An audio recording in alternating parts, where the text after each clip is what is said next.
ربنا ظلمنا أنفسنا وإن لم تغفر لنا وترحمنا لنكونن من الخاسرين ربنا لا تزغ قلوبنا بعد إذ هديتنا وهب لنا من لدنك رحمة إنك أنت الوهاب ربنا هب لنا من أزواجنا وذرياتنا قرة أعين واجعلنا للمتقين إماما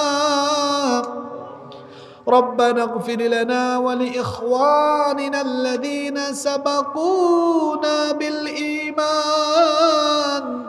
ولا تجعل في قلوبنا غلا للذين آمنوا এমন যদি হতো আমাদের নেতা হতো ওমরেরই মতো হতো আবু বকরের মতো চান কি চান না আপনারা এমন যদি হতো আমাদের শাসক হতো ওমরেরই মতো হতো আবু বকরের মতো জনগণের খোঁজ খবর নিত রাত দুপুরে ঘুরে ঘুরে দেখতো কি কেউ আছে অনাহারে আমার দেশের মা বোনেরা লাঞ্ছিতা হতো না আমার দেশের কৃষক শ্রমিক বঞ্চিত হতো না গরিব দুঃখী বুখা নাঙা নাহি পাওয়া যেত যদি আমাদের নেতা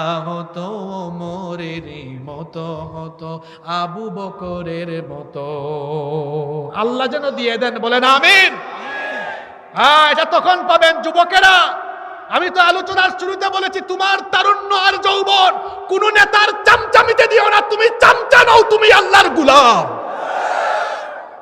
তোমার তারুণ্য তোমার যৌবন তোমার শক্তি তোমার সামর্থ্য তোমার ঘাম তোমার রক্ত দিবে কার জন্য প্রেস্টিজিয়াস পারসন হও পার্সোনালিটি বৃদ্ধি করো যখন ইউনিভার্সিটিতে পড়তাম বিশ্ববিদ্যালয়ে পড়ার সময় দেখতাম অনেক ছেলেরা সে পরে ইউনিভার্সিটিতে অনার্সে মাস্টার্সে আর সে অশিক্ষিত নেতার পিছনে চামচামি করে ঘোরাফেরা করে এরকম আপনার এলাকায়ও থাকতে পারে তোমার লজ্জা নাই তোমার শরম করে না লজ্জা লাগে না তুমি বিশ্ববিদ্যালয়ে পড়ো অশিক্ষিত নেতার সামনে পিছনে চামচামি করো তুমি যদি মিছিল দাও স্লোগান দাও সংগ্রাম করো ওই অশিক্ষিত নেতা নেত্রীর জন্য নয় তোমার রবের দিন কায়েমের জন্য করো আর কেমনে বুঝাবো আপনাকে এর চেয়ে বোঝানোর ভাষা আমার আর জানা নাই আমার কথায় কষ্ট পেয়েছেন আমিরুল মুমিনিন আপনার সামনে তো মোমবাতির আগুন জ্বালানোই ছিল সেটা কেন ফু দিয়ে নিভালেন আর নতুন করে আরেকটা মোমবাতিতে আগুন ধরালেন তখন তিনি বললেন তোমরা আসার আগ পর্যন্ত জনগণের টাকায় কেনা মোমবাতির আলো জ্বালিয়ে আমি জনগণের কল্যাণে অফিসিয়াল কাজ করছিলাম তোমরা যখন এসে ভেতরে ঢোকার জন্য অনুমতি চাইলে মনে মনে চিন্তা করলাম জনগণের পয়সায় কেনা মোমবাতির আগুন জ্বালিয়ে যদি তোমাদের সাথে আমি কথাবার্তা বলে ব্যক্তিগত কথা বলে সময় নষ্ট করি জনগণের আমানতের খেয়ানত হয়ে যাবে জনগণের পয়সা ধ্বংস হবে রাষ্ট্রের আমানতের যে দায়িত্ব আমার উপর আছে দায়িত্বের খেয়ানত হয়ে যাবে এই ভয়টা যখন আমার অন্তরে চলে আসলো সঙ্গে সঙ্গে আমি জনগণের পয়সায় কেনা এই মোমবাতির আগুন ফু দিয়ে নিভিয়ে নিজের টাকায় কেনা মোমবাতির আগুন জ্বালিয়ে তোমাদের সাথে কথা বলছি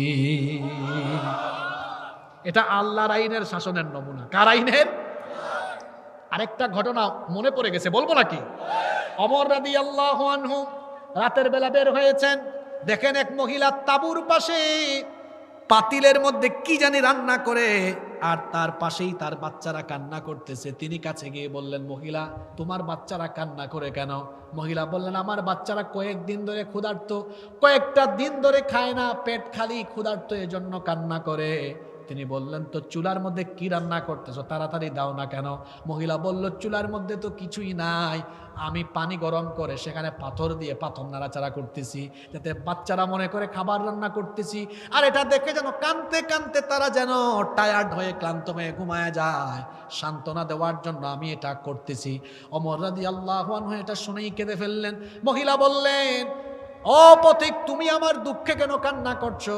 ওমর রাদিয়াল্লাহু আনহু তখন বললেন, তোমার যেই হালত, এই অবস্থা, তুমি কি খলিফাকে আমিরুল মুমিনিন ওমর রাদিয়াল্লাহু আনহুকে কথাটা জানাও নাই? মহিলা বললেন, আমি তো খলিফার দরবারে যেতেই পারি না, ভিড় আর ভিড়। আর খলিফার কি দায়িত্ব নয় আমার মতো অসহায় এই পরিবারে খোঁজ নেওয়া খলিফার কি দায়িত্ব নয়? এটা শুনে তিনি আরো কান্না করে দিলেন, বললেন, তুমি একটু দাঁড়াও, দেখি তোমার জন্য কিছু করতে পারি কিনা। সঙ্গে সঙ্গে তিনি চলে গেলেন বাইতুল মালে গিয়ে একটা বস্তার ভেতরে আটা আর কিছু খাদ্যদ্রব্য ঢুকালেন, নিজের কাঁধে বা তার মাথায় যখন উঠাতে যাবেন, বাইতুল মালের দায়িত্বশীল এসে বললেন, আমিরুল মুমিনিন, বস্তা আপনি কেন মাথায় উঠান, কাঁধে উঠান, আমারে দেন, আমি উঠাই। তিনি বললেন, তুমি সরে যাও, আমার বোঝা আমারে উঠাইতে দাও। যে দৃশ্য দেখে এসেছি, জানি না কিয়ামতের দিন আল্লাহ আমাকে জাহান্নাম দিয়ে দেন কিনা। সঙ্গে সঙ্গে তিনি নিজে এই বস্তা মাথায় করে নিয়ে ওই মহিলার কাছে গেলেন, গিয়ে বললেন, তাড়াতাড়ি আটা খুলো। রুটির খামির বানিয়ে তিনিও রুটি বানাতে সাহায্য করলেন। রুটি প্রস্তুত হলো, তিনি বাচ্চাদেরকে খাওয়ালেন। এরপরে মহিলাকে বললেন, আগামীকাল তুমি খলিফার দরবারে যেও, দেখবো তোমার জন্য আরো কিছু করা যায় কিনা। মহিলা তখন বলল, আরে তুমি এত ভালো মানুষ, যদি আমাদের মুসলমান রাষ্ট্রের খলিফা ওমর না হয়ে তুমি হতো, আমাদের জন্য ভালো হতো। ওমর রাদিয়াল্লাহু আনহু জবাব দিলেন না, কিছুই বললেন না। বললেন, তুমি আগামীকাল খলিফার দরবারে যেও, দেখবো আরো কিছু তোমার জন্য করা যায় কিনা। মহিলা পরের দিন খলিফার দরবারে গেল, গেইটে ঢুকেই দেখলো খলিফার চেয়ারে বসা তিনি আর কেউ নন, গত রাতের ওই ব্যক্তি। মহিলা ভয়ের চোটে এবার থরথর করে কাঁপা আরম্ভ করলো, সাথে সাথে বলে উঠলো, আমিরুল মুমিনিন, আমার ভুল হয়ে গিয়েছে, আমাকে মাফ করে দেন। গত রাতে যা হয়েছে সেজন্য আমি ক্ষমা চাচ্ছি। ওমর রাদিয়াল্লাহু আনহু বললেন, ও মহিলা, উল্টা আমার কাছে ক্ষমা চাই, আমাকে লজ্জা দিও না, বরং আজকে এই সভাসদের সবার সামনে আমি তোমার কাছে ক্ষমা চাইলাম। ঠিক মতো তোমার ঘরে খাবার যে যায় নাই, কিয়ামতের দিনের জন্য ওমরকে আল্লাহর দরবারে আসামি করো না। আল্লাহু আকবার। এমন যদি হতো আমাদের নেতা হতো, ওমরেরই মতো হতো, আবু বকরের মতো। চান কি চান না আপনারা? এমন যদি হতো আমাদের শাসক হতো, ওমরেরই মতো হতো, আবু বকরের মতো। জনগণের খোঁজ খবর নিত রাত দুপুরে, ঘুরে ঘুরে দেখতো কি কেউ আছে অনাহারে। আমার দেশের মা বোনেরা লাঞ্ছিতা হতো না, আমার দেশের কৃষক শ্রমিক বঞ্চিত হতো না, গরিব দুঃখী বুখা নাঙা নাহি পাওয়া যেত, যদি আমাদের নেতা হতো ওমরেরই মতো হতো, আবু বকরের মতো। আল্লাহ যেন দিয়ে দেন, বলেন আমিন। এটা তখন পাবেন যুবকেরা। আমি তো আলোচনার শুরুতে বলেছি, তোমার তারুণ্য আর যৌবন কোন নেতার চামচামিতে দিও না, তুমি চামচা নও, তুমি আল্লাহর গোলাম। তোমার তারুণ্য, তোমার যৌবন, তোমার শক্তি, তোমার সামর্থ্য, তোমার ঘাম, তোমার রক্ত দিবে কার জন্য? প্রেস্টিজিয়াস পারসন হও, পার্সোনালিটি বৃদ্ধি করো। যখন ইউনিভার্সিটিতে পড়তাম, বিশ্ববিদ্যালয়ে পড়ার সময় দেখতাম অনেক ছেলেরা সে পড়ে ইউনিভার্সিটিতে অনার্সে মাস্টার্সে, আর সে অশিক্ষিত নেতার পিছনে চামচামি করে ঘোরাফেরা করে। এরকম আপনার এলাকায়ও থাকতে পারে। তোমার লজ্জা নাই? তোমার শরম করে না? লজ্জা লাগে না? তুমি বিশ্ববিদ্যালয়ে পড়ো, অশিক্ষিত নেতার সামনে পিছনে চামচামি করো। তুমি যদি মিছিল দাও, স্লোগান দাও, সংগ্রাম করো, ওই অশিক্ষিত নেতা নেত্রীর জন্য নয়, তোমার রবের দিন কায়েমের জন্য করো। আর কেমনে বুঝাবো আপনাকে? এর চেয়ে বোঝানোর ভাষা আমার আর জানা নাই। আমার কথায় কষ্ট পেয়েছেন? শেষ পয়েন্টে চলে এসেছি। আল্লাহর আইন কেন দরকার মানব কল্যাণে? কারণ মানুষের কল্যাণে আল্লাহর আইন যে দরকার, এই আইন মানুষের জন্য প্রয়োজন। এই স্লোগান আমার আপনার আগে তুলেছেন মুহাম্মাদুর রাসূলুল্লাহ সাল্লাল্লাহু আলাইহি ওয়াসাল্লাম।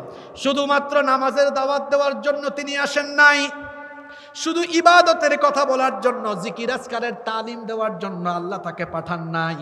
তাহলে আল্লাহ তাআলা তাকে কেন পাঠালেন? কোরআনে কারীমের 61 নম্বর সূরা সূরাতুস সাফের 9 নম্বর আয়াতে আল্লাহ তাআলা বলছেন, হুয়াল্লাযী আরসালা রাসূলাহু বিল হুদা ওয়া দীনিল হক লিইয়ুযহিরাহু আলাদ দ্বীনি কুল্লিহি ওয়ালাউ কারিহাল মুশরিকুন। তিনি হচ্ছেন সেই সুমহান সত্তা যিনি তার রাসূলকে হেদায়াত আর দ্বীনে হক দিয়ে পাঠিয়েছেন। কেন?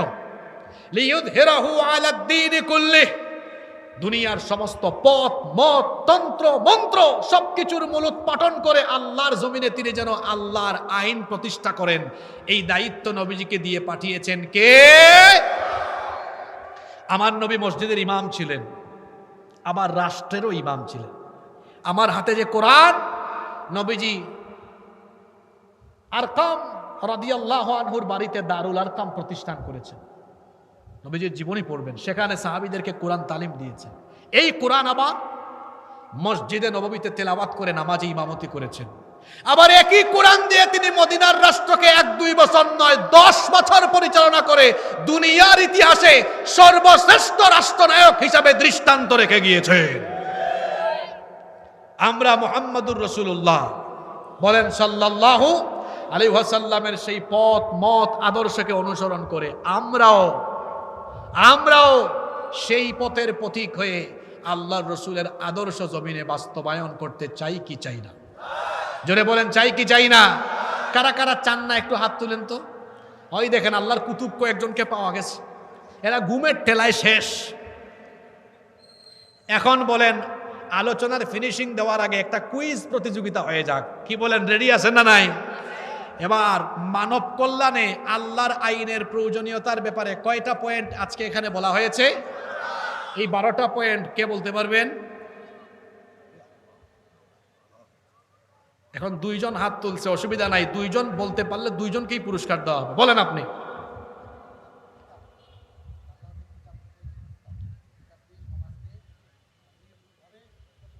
সংক্ষেপে বলেন। আল্লাহর আইন এটা নির্ভুল হয়েছে। 2,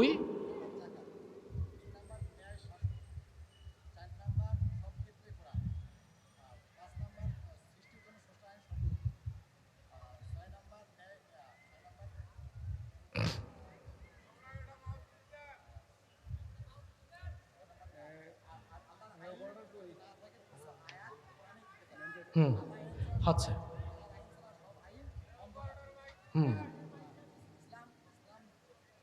বলেন, ঠিক আছে, মাশাআল্লাহ বলেন, আপনি আস্তে আস্তে বলেন, ধীরে ধীরে বলেন, সময় পাবেন। ইসলাম মানবতার ধর্ম, মানবতার দিক, মানবাধিকার প্রতিষ্ঠা হবে। মানবাধিকার প্রতিষ্ঠা করে। 8টা হয়ে গেছে, আর 4টা বাকি। ইসলাম ইসলাম থাকলে সমাজে ইসলাম থাকলে সমাজে কোনো অপরাধ হবে না। অপরাধ হবে না। ঠিক আছে, হয়ে গেছে। স্বাধীনভাবে কথা বলতে পারবে, শাসক কখনো শাসক হবে না। রাসূল সাল্লাল্লাহু আলাইহি ওয়াসাল্লাম আমাদের আগে ইসলামের দাওয়াত দিয়েছেন। 12টাই বলে ফেলছে, আলহামদুলিল্লাহ। বলেন কি জাতের অ্যাক্টিভ শ্রোতা, চিন্তা করছেন, পয়েন্ট মুখস্থ করে ফেলছে। দেন এই ভাইকেও সুযোগ, আপনি উপরে চলে আসেন। মাশাআল্লাহ, বলেন মারহাবা। জোরে বলবেন না মারহাবা? উত্তর দিবেন না, আরেকজনকে অ্যাপ্রিশিয়েটও করবেন না, এটা তো হবে না। দেন এই ভাইকে দেন। হ্যাঁ, নোট করলে তো হবে না, না দেখে বলতে হবে। তবে এটাও শোনেন শোনেন শোনেন শোনেন, দেখেন এইটা হলো আদর্শ মাহফিলের বৈশিষ্ট্য, যে শ্রোতা একদম বসে বসে পয়েন্ট নোট করে নিয়ে যায়। মানে ছেলেটা করছে কি দেখেন, সে এগুলা বলতে পারলেও তাকে পুরস্কার দেওয়া উচিত, না বলতে পারলেও দেওয়া উচিত। সে আজকে আগামীকাল বলতে পারবে এই এলাকায়। তাকে যদি কালকে সকালে বলা হয় তুমি যে মাহফিলে গেলা, হাসিবুর রহমান হুজুরের বক্তব্য শুনলা, তো হুজুর কি বলছে, সে ঠাস করে এটা বের করে বলবে হুজুর কালকে রাতে এই 12টা পয়েন্টের উপরে কথা বলে গেছে যে মানব কল্যাণে কোরআনের আইন দরকার এই 12টি কারণে। ঠিক আছে, তাকে দেওয়া হোক, সে বলুক। ঠিক আছে, আসো তুমি সামনে আসো।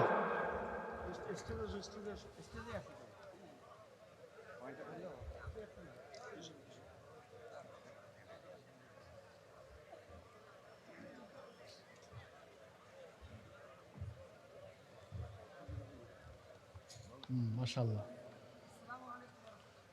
ওয়ালাইকুম আসসালাম।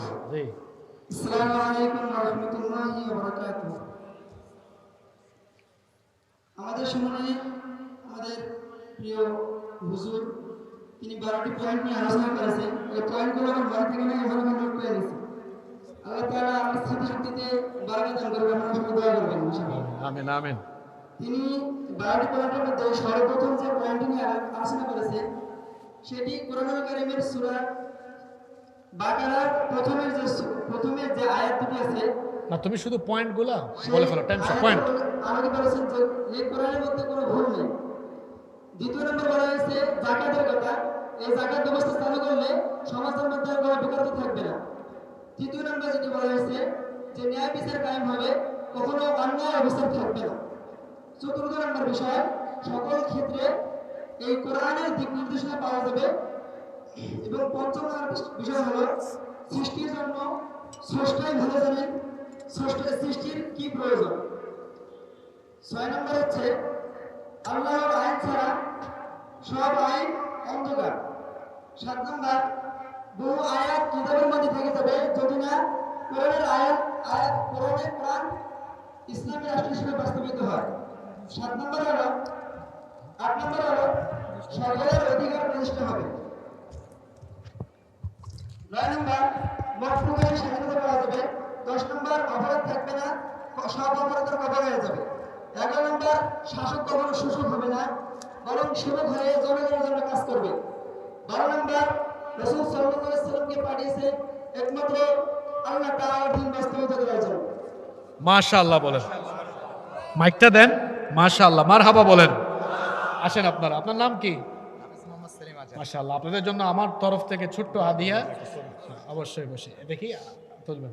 আসেন। মাশাআল্লাহ, বারাকাল্লাহু ফি ইলমিহিম। আল্লাহ আমার এই দুই ভাইয়ের ইলমের মধ্যে বারাকা দান করেন, বলেন আমিন।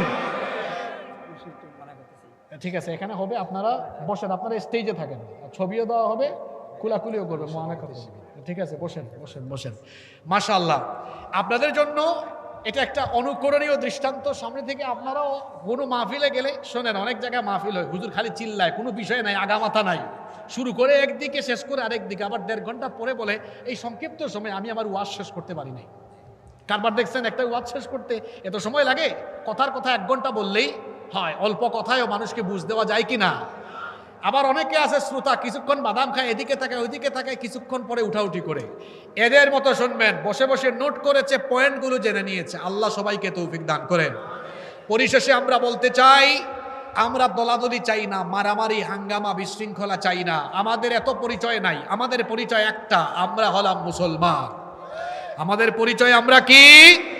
মুসলমান হিসাবে আমরা আমাদের রসুলকে অনুসরণ করে রসুলের দেখানো পথের উপরে আমরা অবিচল থাকবো ইনশাআল্লাহ। মোনাজাতের আগে একটি বিষয়, একজন ভাই লিখেছেন, হুজুর একটা বিষয় জানতে চাই, মাঝে মাঝে এই স্লোগান শুনতে পাই, কোরআন ছাড়া অন্য কিছু মানি না, মানবো না, কিন্তু হাদিস কই? তাহলে হাদিস কি মানবো না? রাসূল সাল্লাল্লাহু আলাইহি সাল্লাম বিদায় হজে বলেছিলেন, আমি তোমাদের কাছে দুটো জিনিস রেখে গেলাম, কোরআন এবং হাদিস। আমার ভাই যৌক্তিক কথাই বলেছেন, আমাদের কোরআনের যেমন দরকার, হাদিসেরও তেমন দরকার। এজন্য আমরা স্লোগান দিব এরকম, কোরআন হাদিস ছাড়া অন্য কিছু মানি না, মানবো না। তবে তার আগে এই স্লোগানটা দেন, আল কোরআনের আলো মানুষের হৃদয়ে হৃদয়ে জ্বালো। গত 7-8 বছর ধরে সারা দেশে আমি এই স্লোগানটা দিই, ঘরে ঘরে জ্বালাইয়েন পরে, মানুষের হৃদয়ে জ্বালাই দেন আগে। কারণ আমার দেশের বেশিরভাগ মানুষের হৃদয়ের ভেতরে এখনো কোরআন নাই, এখনো কোরআন শুদ্ধ করে পড়তেই পারে না। এজন্য হৃদয়ের ভিতরে কোরআন ঢুকায় দেন, আলোকিত মানুষরা আলোকিত সমাজ গঠন করে ফেলবে ইনশাআল্লাহ। আমাদের কোরআনও লাগবে, হাদিসও লাগবে। কোরআন হলো হাদিসের আপনার হাদিস হলো কোরআনের ব্যাখ্যা। কোরআনও ওহী, হাদিসও ওহী। কোরআনের ভাব এবং ভাষা দুইটাই আল্লাহর, আর হাদিসের ভাবটা আল্লাহর, ভাষা হলো নবীজির। কোরআনও ওহী, হাদিসও ওহী। একটা ওহী হলো ওহিয়ে মাতলু, আর আরেকটা ওহী হলো ওহিয়ে গায়রে মাতলু। কোরআন হলো ওহিয়ে মাতলু, আর হাদিস হলো ওহিয়ে গায়রে মাতলু। আল্লাহ আমাদেরকে কথাগুলোর উপরে আমলের তৌফিক দান করেন। কেউ উঠবেন না, মাহফিল কমিটির কোনো কথা থাকলে আমরা শুনবো, না থাকলে আমরা মোনাজাতে চলে যাবো ইনশাআল্লাহ। সবাই আসো, তোমাদের ফেসগুলো একটু দেখুক, এত কষ্ট করলা, পেছনে আমরা সবাই দোয়া করি। যুবক ভাইরা আসেন, আপনাদের কোনো কথা আছে? কিছু বলবো না? মোনাজাত দিয়ে দিই। ডাইরেক্ট আমার ভাইগুলো الأنبياء والمرسلين ربنا ظلمنا أنفسنا أنفسنا وإن لم تغفر لنا وترحمنا لنكونن من الخاسرين ربنا لا تزغ قلوبنا بعد إذ هديتنا وهب لنا من لدنك رحمة إنك أنت الوهاب ربنا هب لنا من أزواجنا وذرياتنا قرة أعين واجعلنا للمتقين إماما ربنا اغفر لنا ولإخواننا الذين سبقونا بالإيمان ولا تجعل في قلوبنا غلا للذين آمنوا